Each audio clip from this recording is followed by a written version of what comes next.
नमस्कार दोस्तों, ये कहानी है एक 12 साल के बच्चे की जिसका नाम अनुज है, जो अपने माता पिता के साथ रहता है। वह अपने माता पिता के साथ उसके नाना के गांव में जाता है जो उत्तराखंड में है, लेकिन कुछ अर्जेंट काम की वजह से उसके माता पिता उसके नाना के यहाँ से जल्दी ही लौट आते हैं।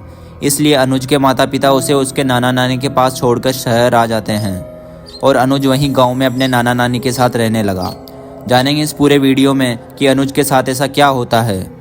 वीडियो बहुत ही ज़्यादा इंटरेस्टिंग होने वाली है। इस खौफनाक डरावनी घटना को महसूस करने के लिए इस वीडियो को एंड तक देखें। एक दिन शाम के समय अनुज जंगल की ओर जाने वाली सड़क पर खेल रहा था।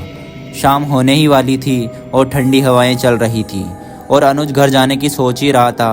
तभी उसे अपने पीछे की झाड़ियों में एक हलचल सुनाई देती है, जिसने अनुज का ध्यान अपनी तरफ खींच लिया और धीरे धीरे वह हलचल डरावनी और दिमाग को सुन्न कर देने वाली हो गई। फिर अनुज को सफ़ेद कपड़ों में झाड़ियों की ओर से उसकी तरफ बढ़ती हुई एक औरत दिखाई देती है, जिसकी कोई शक्ल नहीं थी। अनुज उसकी शक्ल देखने की बहुत कोशिश कर रहा था, पर वह देख नहीं पाता है। लेकिन उसके चेहरे पर एक डरावनी मुस्कान और झाड़ियों से आ रही डरावनी आवाज़ ने अनुज के पैरों को वहीं जाम कर दिया था। वह डर के मारे काँप रहा था, लेकिन वहाँ से हिल पाने की हिम्मत उसमें नहीं थी। फिर वह डरावनी औरत पीछे मुड़ गई और अंधेरे और झाड़ियों के पीछे गायब हो गई। अनुज कांपते हुए ये सब वहीं खड़े खड़े देखता रहा और जैसे ही वह होश में आया, वह तेजी से घर की ओर भागा। बहुत देर तक अनुज को खुद पर और अपनी आंखों पर विश्वास नहीं हुआ, लेकिन डर के मारे उसकी हालत खराब थी। रास्ते में चलते चलते अनुज सोच रहा था कि अभी जो सब कुछ उसने देखा और उसके साथ जो हुआ, उसे वह शब्दों में कैसे बयां करे। घर पहुंचकर अनुज ने यह घटना अपने नाना नानी को विस्तार से बताने की कोशिश करी, लेकिन अनुज के मुंह से यह बात सुनकर उसके नाना नानी हैरान होने की जगह रोने लगे। अनुज अपने नाना नानी के रोने का कारण समझ नहीं पा रहा था। कुछ देर बाद अनुज की नानी अनुज को खाना खिलाती है और उसके नाना बिना कुछ बताए घर से बाहर चले गए। उन दोनों के रोने और नाना के ऐसे अचानक घर से बाहर जाने के कारण अनुज के बार बार पूछने पर भी उसकी नानी ने उसको कुछ नहीं बताया। कुछ देर बाद उसके नाना घर वापस लौट आए और घर आते ही अनुज को गले लगाकर रोने लगे। इस बार उन्होंने अनुज को बताया कि आज जंगल में जिस सफ़ेद औरत को उसने देखा था, वह एक छलावा था। छलावा यानी वो प्रेत आत्मा जो छल से अपना रूप बदलकर शिकार करती है। उसने गांव के कई लोगों को अब तक अपना शिकार बनाया है और इस बार उसने तुमको शिकार के रूप में चुना है। वह आत्मा जिसे भी अपना शिकार बनाती है, वह उससे पहले ठीक ऐसे ही दिखाई देती है और फिर कुछ दिन बाद या तो वह इंसान गायब हो जाता है या फिर उसकी मौत हो जाती है। ऐसा माना जाता है कि वह आत्मा शिकार करने के लिए इंसान को पहले जंगल में बुलाती है और फिर उस इंसान के साथ क्या होता है ये किसी को भी नहीं मालूम। आज तक जिसे भी वह छलावा नजर आया है, वह बच नहीं सका है और इस बार अनुज उसका अगला शिकार होने वाला है। इतना बोलकर अनुज के नाना फिर से जोर जोर से रोने लगे।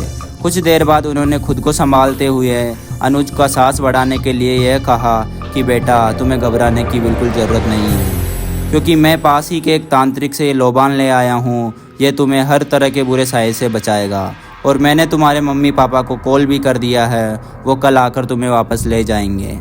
इतना सब कहकर अनुज के नाना ने कमरे में एक कोने में लोबान जला दिया और फिर अनुज को कहा कि चाहे अब कुछ भी हो जाए, दरवाज़ा बंद करने के बाद मत खोलना।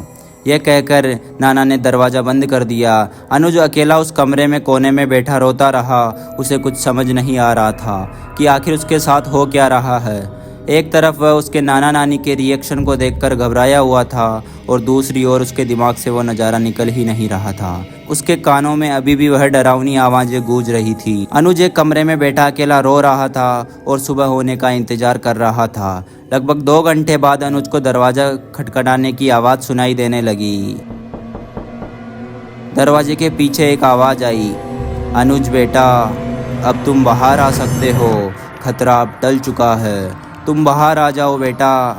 अनुज आवाज़ को ध्यान से सुनने के लिए दरवाजे के पास जाता है, लेकिन फिर उसे नाना जी की बात याद आ जाती है कि चाहे कुछ भी हो जाए, यह दरवाज़ा बिल्कुल भी मत खोलना। तभी अनुज को कमरे में एक गंदी बू का एहसास होता है और जब अनुज पीछे मुड़कर देखता है तो वह बदबू उस लोबान से आ रही थी, जिसमें से पहले खुशबू आ रही थी।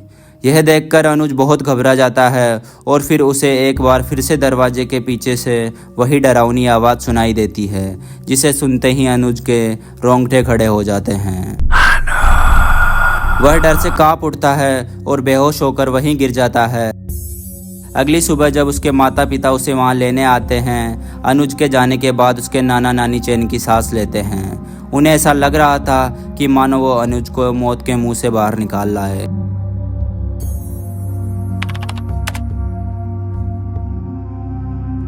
अनुज के साथ बीती इस घटना को लगभग 1 साल बीत चुका था। अब अनुज कुछ हद तक उस सदमे से उभरने लगा था।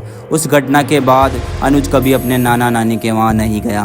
हालांकि अनुज का अपने नाना नानी के साथ बहुत लगाव था, लेकिन उसके परिवार को अब भी यह लगता था कि उसके ऊपर से यह खतरा अभी तक टला नहीं है।